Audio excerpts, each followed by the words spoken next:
JC24.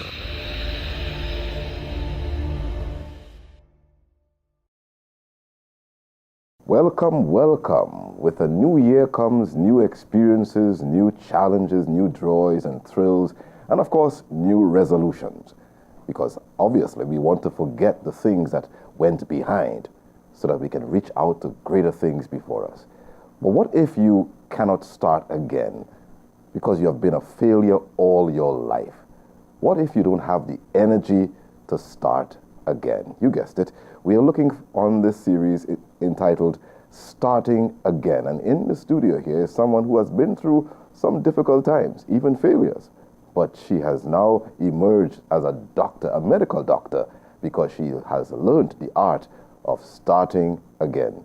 Dr. Janelle Henry St-Hilaire, thank you for taking the time to be with us on JC24/7. We don't have much time, but let's get into the meat of the matter. You are a Seventh-day Adventist all your life, a Christian Seventh-day Adventist all your life. But did that immune you from any of the difficulties and challenges of growing up, of life itself? Not at all. Okay. I suspect that there are some things that you want to share with us concerning the difficult moments, one of which has to do with the passing of your mother. Yep. Could you share with us briefly how that happened and how it affected you? I think that was one of the eye-awakening moments. Uh-huh. As children, you're carefree, happy, nothing bothers you. Uh-huh. And that was the thing that interrupted my happiness. Okay. Unexpectedly, surprisingly, one day you knew she wasn't well, she was ill. How old were you by the time? I was about 10 years old. 10 years, okay. I knew she was ill, she had breast cancer. Okay. But as a child, not having encountered death as yet, Right. this was my first encounter. I was at my aunt's, and then the phone rang, and next thing I knew, my mommy was no more. Oh boy. And so for someone who was happy and blissful, this suddenly put a full stop, as it were. You know she wasn't well. I knew she had breast cancer, but the concept of death did never that occurred to me. Never. So this occurred came to you as a big shock. It was a shock. You have other siblings as well? I have 3 older sisters. Okay. How did they react to the whole thing? Well, one who was the primary caregiver at the time, she didn't take it as well. But all of us stuck together, I guess, as a form of support. And their being older than me were, I guess, a form of mothering and encouragement more to myself. Were they aware that she was dying? I think the older ones were. Okay. Yeah, I kept think it the from the older younger ones ones. All right. And after you found out that she died and maybe everything else, how did you begin to treat with it? How did it affect this tender 10-year-old, if you like? I guess you always want to try to keep going because there's no other thing to do. But in your quiet moments, you do feel it. When you're home alone in your bed, you cry, you feel it. And I think usually my sisters would console me, but I came to a point where one night I had cried so much, I was fed up of crying. Everyone else fell asleep and I was crying in my pillow, and I said, okay, I can't cry anymore, there are no more tears. This is it. And I said, God, if you had to take me, don't wait till I'm old. Just take me now. It doesn't seem like it's worth it. Okay. So I had reached that stage. At 10 years old? At 10 years, yeah. And this was on the cusp of common entrance examination? Yep, I sat exams the year after. Okay. I guess it affected you. Did you do well at common entrance exam? By the grace of God. Okay. Yep, Very I passed good. for my first choice by the grace of God. Very good. Okay. Now, this academic life now had its own challenges. What? Struggle after struggle. Tell us something about what, maybe as you look back, what is one of those major challenges you had, which might be defined as failure for you? Well, for me, it was failing one of my courses. I had done undergraduate level degrees. Okay. So I was now in my medical degree, which is very difficult. But I had gotten into my second year, and just on the cusp of going to start being in the hospital or doing clinical rotations in the hospital, I failed one course. And that was the first time you ever failed? Academically? First time ever. First time ever. Janelle never fails a course. Janelle never fails. Academics, you can know her for that. Okay, all right, okay. But yes, it was a shock. I guess it was difficult to use the word fail next to Janelle, telling others. I couldn't believe it when I saw it. I said, there must be an error, there must be a mistake. No. And for a while, I was very disillusioned. Right. I felt as though my security blanket was pulled away from me and I was left with nothing. Okay. But it was a humbling experience because I had to face failure in the eye and realize that there are things you would not be able to accomplish the first time. Right. Sometimes there will be things you will face that might be too strong for you, maybe because you were doing too many things at a time, or you're juggling too many things, or your focus wasn't in the right place. Okay. And that would require you to try again. But of course, what you're saying now, you couldn't say it then. I couldn't see it. Nope. Dark clouds, everything, thunderstorm, awful times. How long did it take for you to recover, so to speak? I think only until I had done the exam and passed it. Passed it again. Yeah. And even then I looked back on my time and I still would shake my head. It wasn't pleasant. Some apprehension when you sat the exam the second time? Oh, yes. Oh, right. But I knew I had thrown everything into it because a second failure was not... It's not an option. An option. Failure number 3. I think you had some setbacks with respect to your study now. Now you're entering into this medical field. Yep. Even in that pursuit, there were some struggles. Yep. It was my 3rd year. And I had been rotating, which is when you have finished your basic sciences, learning the knowledge, you're now on the wards, putting that knowledge into practice, still as a student, and learning as you go. And I was in the US, and it was time to renew my visa, but at that time, the laws which allowed my school to rotate in the US, they had a different understanding of it. So they said, here what, you're not allowed to practice in a hospital that is not directly under a medical school. And so when I went to renew my visa, I was denied. For 6 months. 6 months? I was out of school. Okay. Suddenly, my medical schooling had cut, and I was sitting wondering, actually questioning, God, am I supposed to be a doctor? After going through a year, almost 3 years of medical school, I found myself questioning my purpose. That's a difficult place to reach after 3 years, and you want to find out what's God's plan and will for your Exactly, because if it was, why not? Why not allow me to continue? For every month, writing letters, appealing, trying to get through somehow. Closed door after closed door after closed door, continuously. Okay. And when did the door finally open? Well, I ended up going to the United Kingdom, to London, to finish my last year there. Oh, so you tell the United States, well, if you don't want me, I'll go to the UK. Is that it? I still wanted to go back because I had made such bonds in that hospital where I was at. It was really nice. But God was heading me in another way. Willingly or unwillingly, I was going. Okay. With all due respect to the USA, was the UK a step down, a step up, or what is it? In terms of the US, for me, it could have been a gateway to specializing immediately. Okay. Usually, if you've practiced there, you sat your relevant exams, and they know you apply, and you'd be accepted to specialize immediately, straight out of medical school. So that was a foot in the door, as it were, a gateway to be able to specialize immediately. So in a way, it's more difficult to get into specialties in the UK because they have too many doctors. All right. And they have preference for EU How long as well. would you have spent in the UK? In the UK, 1 year. 1 year. To complete my studies. And after that? After that would be home free. So it was. So you became Dr. Chanel after that. That's it. Wow. So 6 months. What did 6 months do for you? 6 months allowed me to do introspection as well as to strengthen my relationship with God. Right. Knowing God on paper and knowing Him for real is two different things. Okay. I myself, as you introduced me, grew up in church. You have the faith of all your parents and everyone. You know God, He's there, He helps, you pray, it's well. God, all is well. Right. Until it isn't. Right. And then you really have to build that relationship. You have to know Him for yourself to the point where wherever He bids you, you just go. Right? With that faith and trust, knowing that He is in control at all times. Setback or not, He's in control. Beautiful. And so I came to that understanding in that period of time. Beautiful. I'm dying to get to setback number 4. I think... Complete the list. You'd think after 3 setbacks, I'm telling you. I would have grown and learned that there would be a solution. You should be a veteran in this. But here I was, at the end of my final year, just on the cusp of finishing my education to become a doctor. Final exam faced me. And there are 2 options, the internal school exam, or you can do the American counterpart, which is the American exam, which I couldn't do because I was no longer allowed a visa to go to the US. So I was stuck to do the school exam. And the exam was on Saturday. What that means for me as a Seventh-day Adventist is that I would have to do an exam on Sabbath. My conviction is that I shouldn't do exams on Sabbath. Okay. according to the word, it's lawful to do good on the Sabbath. So healing people, helping people, I love it. I will do it. Right. But an exam is to benefit me. I saw it. Okay. And my focusing on the exam and the stress of an exam would take away from my enjoyment of the Sabbath and praising God, to my understanding. Okay, and that's what's your conviction. That was my conviction. Okay. Right? Still is, I suppose. Still is. Still is. All right. And so I could not do the exam. 2 months ahead, exam loomed in the distance, no solution. Exam was on Sabbath, wasn't changing. Appealed. I was told I won't be a good doctor if I can't make this decision. Okay. There were other Adventists doing the exam.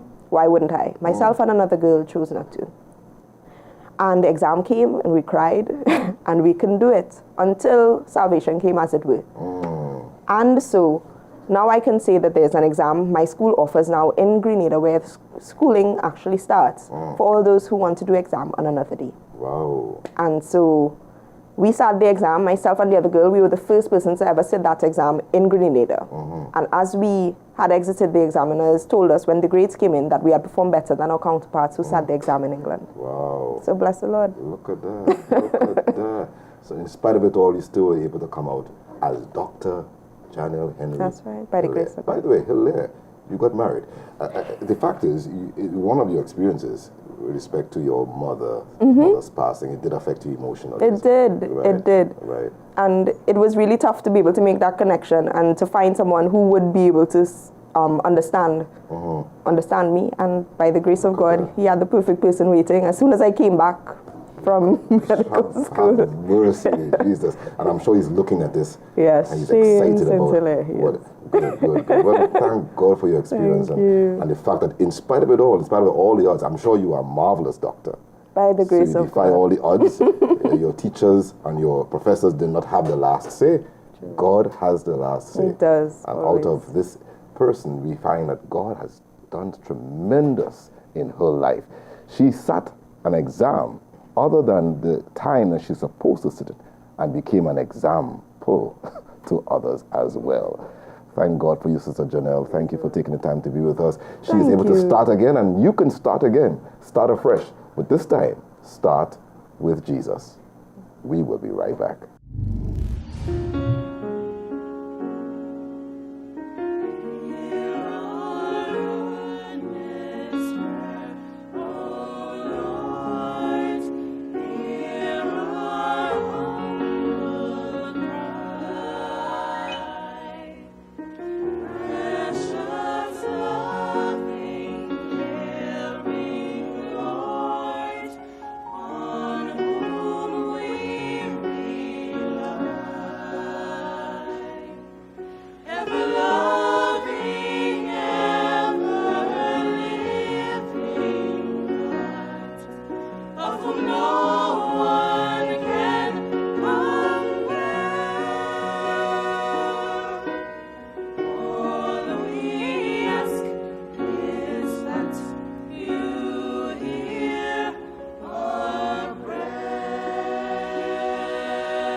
To lead this day, lead us by your holy word, guide us in your way.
Welcome back to Starting Again.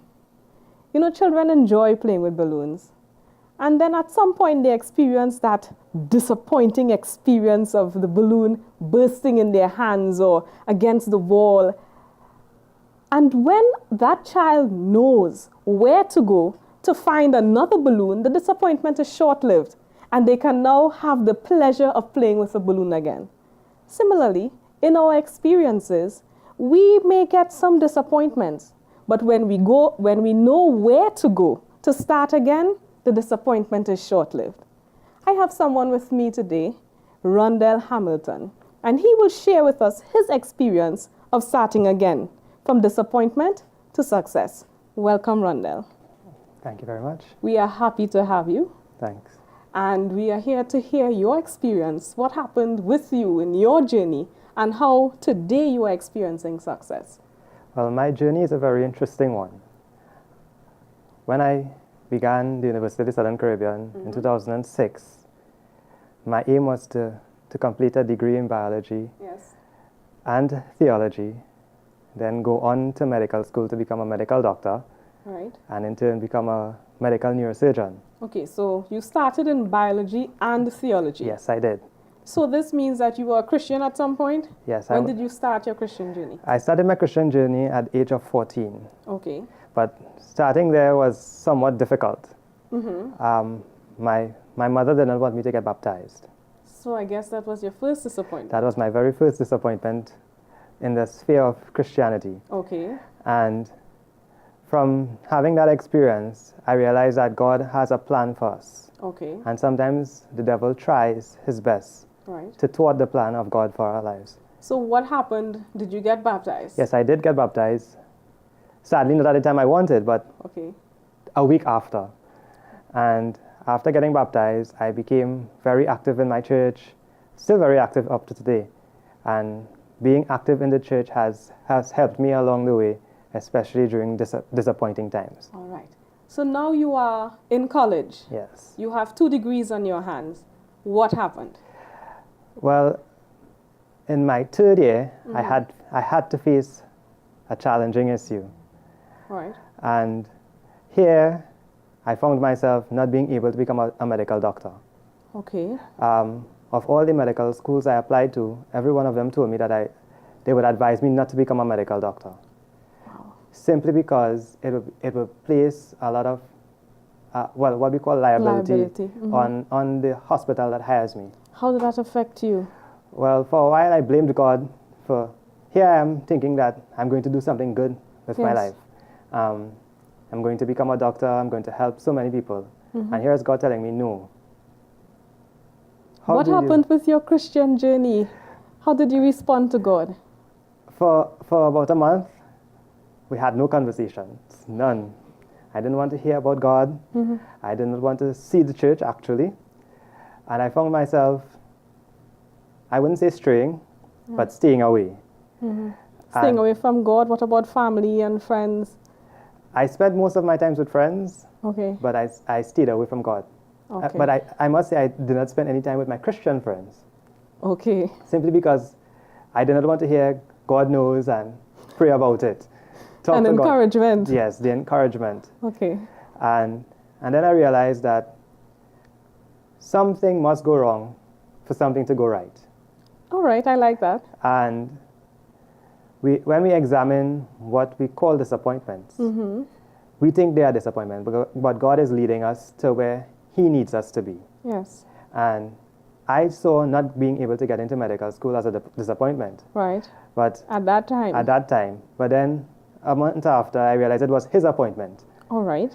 He So a was month after not talking to God. not talking to God, what And- was the turning point for you? The turning point for me was spending time in nature. Okay. Just simply walking on the University of the Southern Caribbean's campus, I realized that being sad and being disappointed about not being able to go to medical school and seeing so much nature around me, I had to acknowledge that there's a God. Right. And he knows where He's leading us. And His plan for us is greater than what we will think it is. Okay. Okay. So you went back to nature. Yes, I went back to nature. How far back did you go? I went way back. I found a new lease in life in nature, in that I jumped into ecology. All right. So from theology and biology Biology. now to ecology. Yes. So did you study this at university? Yes, I completed my bachelor's degree in biology at the University of Southern Caribbean. Okay. And while completing that, I started a master's in ecology at the University of the West Indies, Okay. focusing on captive breeding of injured animals. All right. And through studying nature, I realized that God uses the simple things that we call disappointments to make us grow. Okay. So what was your growing process? You studied captive, how to help captive animals. Yes. All Yes. right. Animals feeling trapped in a situation that they can't get out of. Okay. And that too taught me that sometimes we feel trapped. Okay. We feel trapped in our lives. We feel trapped in our disappointments. And we feel boxed in and we can't go anywhere. So we start to snap at everybody. Nice. And we bite at them, we claw at them, even those trying to help us. So God was using nature to show you who you were. How I was behaving exactly. And he pointed me to realize that I need to go to him for help. All right. And to talk to him and spend some time with him. And building that trust relationship with God is what had kept me going through Your difficulty, your going through challenges. difficult times. Okay. So where are you today? What is your success story? Well, today I currently manage a wildlife rescue center, right? What's the name? Rennie's Orphanage and Animal Rescue, It has a lovely acronym. RAW. RAW. And it's been fun finding that passion, teaching others that these simple little animals that sometimes we take for granted, the benefit God has placed on this earth to teach us. Right. Sometimes we ignore them, but he did say in the Bible, go to the ant, thou sluggard. Right. He pointed us to them, look at them, see what they do, see how they show you of me, Right. and how I can relate to you. And working with animals had pointed me to a deeper relationship with God. All right. So now you manage this wildlife center. What kinds of animals you have? Well, How many different species? we have about 8 different species of animals currently within our care. All right. But we get a large number of animals in and out, so the number of species that are currently housed at the rescue center varies daily. Okay. But we have some residents, animals that have gone through disappointing or difficult experiences in their Right. life as well. 2 of them, in my mind, provide the greatest encouragement. 2 brown pelicans. All right. As you may know, in 2013, we experienced an oil spill in Labre. Yes. And these 2 pelicans had both went through some trauma. They broke their left wing, Okay. and the vets couldn't save them. Okay. So they had to remove the wing. And these pelicans are now within our care. All right. And they're teaching me so much about praise and enjoying life and enjoying what we call disappointments In spite of it. in spite of, right? Because you can hear them singing in the rain. Okay. They actually sing in the rain. That's And they interesting. teach you a lot about trusting God, Okay. right? Trusting someone who will provide for you. All right. So beside the pelicans, what other animals do you have? I have spectacled caimans, all came rescued from the oil spill as well. All right. I have an owl that had a broken wing but didn't heal properly, a barn owl. We have yellow-footed tortoises, parrots, macaws, All right. snakes, spiders, scorpions, Fine. Good. So you have a lot of those things that we try to hit and kill at and home. hit and kill at home. All right. And you are caring for them. How are Yes. they coming along? Well, we have some success stories. The last success story we had was 2 hummingbirds. Hummingbirds. Hummingbirds. How do you care for a hummingbird? Well, they're fairly difficult to care for. We have to pay much attention to their weight because they lose weight a lot, especially if they're not getting the right diet. Okay. So for those who think it's easy to care for birds, sometimes it's fairly difficult.